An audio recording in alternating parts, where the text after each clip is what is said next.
kusaidia wewe kuingiza kipato kupitia mtandao. Kwa hiyo inategemea ujuzi wako, inategemea elimu yako, inategemea nafasi yako au hata kifaa ambacho uko nacho. Kuna njia ambayo wewe unaweza kuitumia kuingiza kipato kupitia mtandao.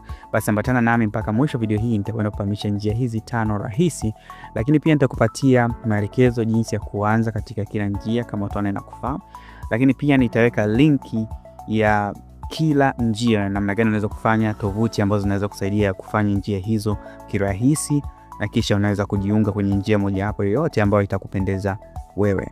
Basi bila kupoteza muda, twende tufahamu njia hizi 5 ambazo zinaweza kusaidia wewe kuingiza kipato kupitia simu yako ya mkononi. Basi tukianza na njia ya kwanza kabisa ambayo nimekuandalia siku ya leo, ni njia ambayo inafahamika kama freelancing. Freelancing ni moja kati ya njia ambayo watu wengi sana kwa kipindi kirefu wamekuwa wakitumia kuingiza kipato kupitia mtandao. Sasa freelancing, kwa ambao hawafahamu, ni njia ambayo inakuwezesha wewe kuuza ujuzi wako. Iko na maanisha kwamba wewe una ujuzi fulani, kama ni mtu ambaye umesomea masuala fulani ama umekuwa ukifanya kazi za namna fulani, sasa una ujuzi ambao unaweza kufanya kazi ya mtu. Kwa hiyo ziko tovuti ambazo unakutana na watu wanatafuta watu wenye ujuzi katika hizo tovuti. Kwa hiyo wewe mwenye ujuzi ukiingia katika hizo tovuti, unakutana na mtu amesha post kazi yake pale, anahitaji kufanyiwa kazi hizo. Kwa hiyo utakuwa ukizifanya hizo kazi kupitia kifaa chako ama mtandao, na kisha kuziwasilisha na kupokea malipo moja kwa moja kupitia mtandao. Kwa hiyo inawezekana, kwa mfano, labda kuna ujuzi kuna watu ni waandishi, wengine wana ujuzi wa labda tuseme graphic designing, kuna wengine wana ujuzi wa kuedit, kuna wengine wana ujuzi wa masuala coding na programming. Kwa vitu kama hivi unakutana na platform nyingi sana. Mfano platform ambazo nimekuletea siku ya leo, lakini pia linki zake unaweza kuzipata hapo chini kwenye description. Mfano wa platform ni kama Fiverr pamoja na Upwork. Unaweza kaingia kwenye tovuti kama hizi na kisha ukafanya kazi ama ukatafuta kazi kulingana na ujuzi wako na ikakuingiza kipato. Kwa hiyo lakini pia kama hauna ujuzi, hii sikukatishe tamaa. Njia hii ya freelancing ni njia ambayo ni ya uhakika na imewaingizia watu wengi sana kipato kikubwa. Kama unatamani kuwa unafanya kazi mtandaoni, yani wewe unafungua kompyuta asubuhi, unafanya kazi zako, baada ya muda fulani masaa, na kazi nyingi za online kama hizi za freelancing unalipwa kwa viwango ambavyo hata watu wa nje wanalipwa. Mara nyingi huwa ni kwa masaa ama kwa project. Kwa hiyo kama uko interested sana na kazi kama hizi, unaweza pia ukajifunza ujuzi fulani kupitia YouTube ama platform za kujifunza maarufu kama Udemy. Kwa hiyo unaweza kutafuta ujuzi fulani, kama unataka kujifunza tu masuala graphic design, unaweza kutafuta tutorial YouTube ukajifunza, na baada ya kuwa uko vizuri, kisha ukaja kuingia kwenye hizi platform na ukafanya kazi mbalimbali ambazo zinapatikana. Kwa hiyo cha kwanza, kama uko interested, unaweza kutembelea hizi platform kama Fiverr na Upwork, ukatizama jinsi ambavyo kazi zake zinaonekana, aina za kazi, malipo jinsi yalivyo. Kama unavyoona hapo, kazi zina malipo mazuri kabisa. Kwa hiyo baada ya kuwa interested, kama huna ujuzi, unaweza kaenda YouTube ukaanza kufuatilia ujuzi fulani ambao umeona unaweza kukufaa kulingana na kazi jinsi ilivyo, na kisha kujifunza. Lakini pia kizuri ni kwamba sasa hivi unaweza kutumia platform nyingi zikakusaidia kufanya zile kazi ambazo zinapatikana kwenye hizo tovuti. Mfano Canva inaweza kusaidia sana kwenye masuala ya graphic design, lakini pia program nyingi za kuedit video zinaweza kusaidia.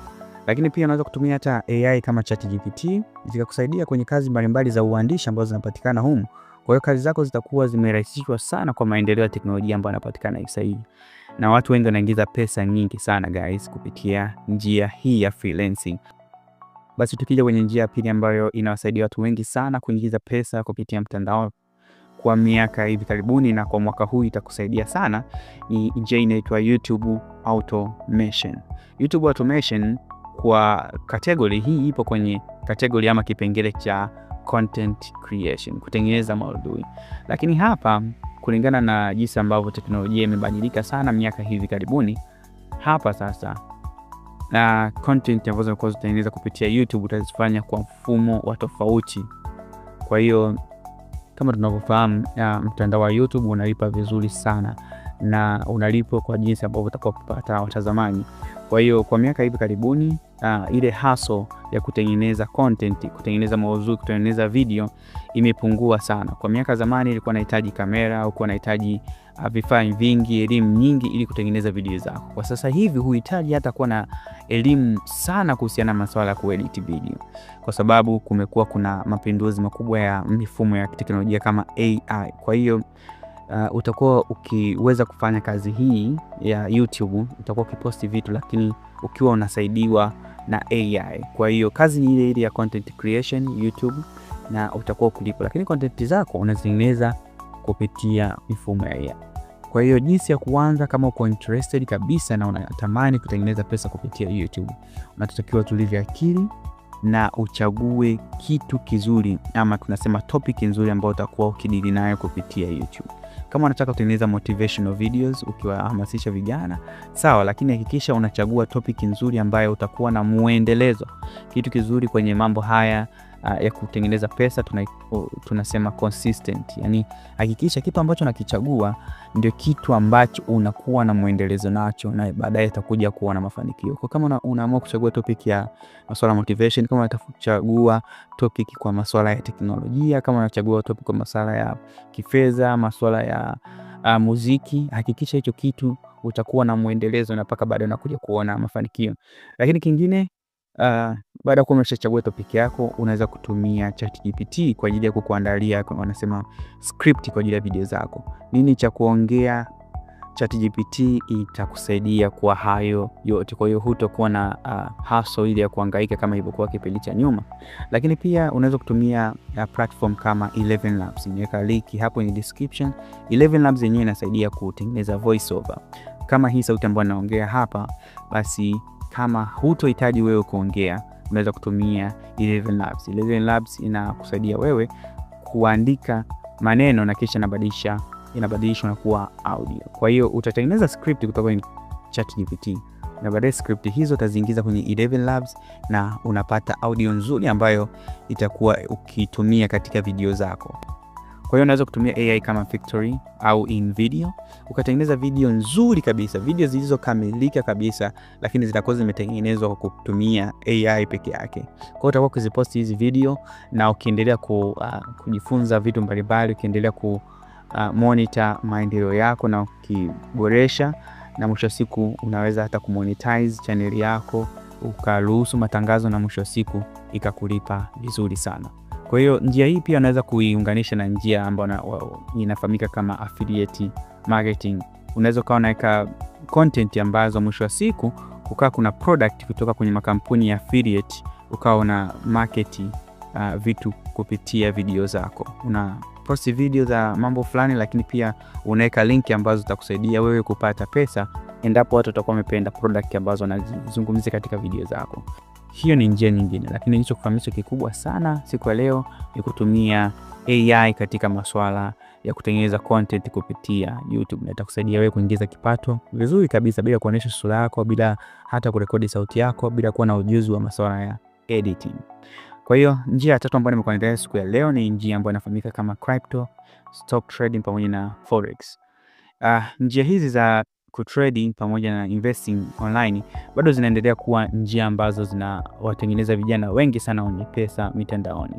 Kwa hiyo kama wewe ni mmoja wa watu ambao wako interested na vitu kama hivi, leo nimekuletea ushauri huu. Lakini kikubwa sana katika njia hii ya crypto, masuala ya crypto, masuala ya forex trading na stocks, inahitaji sana kuwa na elimu. Na elimu hii guys ni elimu ambayo inapatikana bure kabisa. Ziko tovuti nyingi ambazo zinatoa elimu. Unaweza kuingia YouTube ukajifunza kwa upana sana. Inahitaji ujifunze, uelewe vitu hivi vinafanyia kazi, na kisha ukaenda kufanya vitu hivi. Ukafungua account kama Binance, ukaenda kufungua Binance, ukaenda kufungua eToro, ukaenda kufungua kwenye platform zingine, na ukaendelea kujifunza kabla hujainvest. Lakini moja kati ya ushauri mzuri kabisa kwenye masuala ya forex trading na investment, hakikisha unaanza kidogo kidogo. Yani pale ambapo bado unakuwa ndo umejifunza, una elimu ndogo, hakikisha unaanza kuinvest kwa pesa ndogo sana ambayo hata ikipotea haitakupa stress, kwa sababu investment mara nyingi sana zinakuwa watu wanaathirika sana na emotion. Niko namaanisha kwamba unapoanza na pesa kubwa, mara nyingi tunakuwa kwenye emotion kubwa, na hivyo itakufanya ushindwe kufikia mafanikio, kwa sababu akili yako inakuwa bado haijatulia. Kwa hiyo hakikisha unajifunza vitu kama technical analysis kupitia video nyingi sana za YouTube, lakini pia unaweza kutumia bots ambazo zinasaidia watu wengi kutengeneza pesa na ikakusaidia wewe kuingiza kipato kikubwa kupitia mtandao. Kwa hiyo hiyo ni njia ya tatu ambayo nimekuletea siku ya leo. Kwa hiyo kama utapenda kujifunza njia nyingi za kutengeneza pesa kupitia mtandao, ziko video ambazo nimeandaa nyingi sana, naweza kukuelimisha na kukufahamisha njia na fursa nyingi ambazo zinapatikana kupitia mtandao. Basi mpaka wakati mwingine, asante.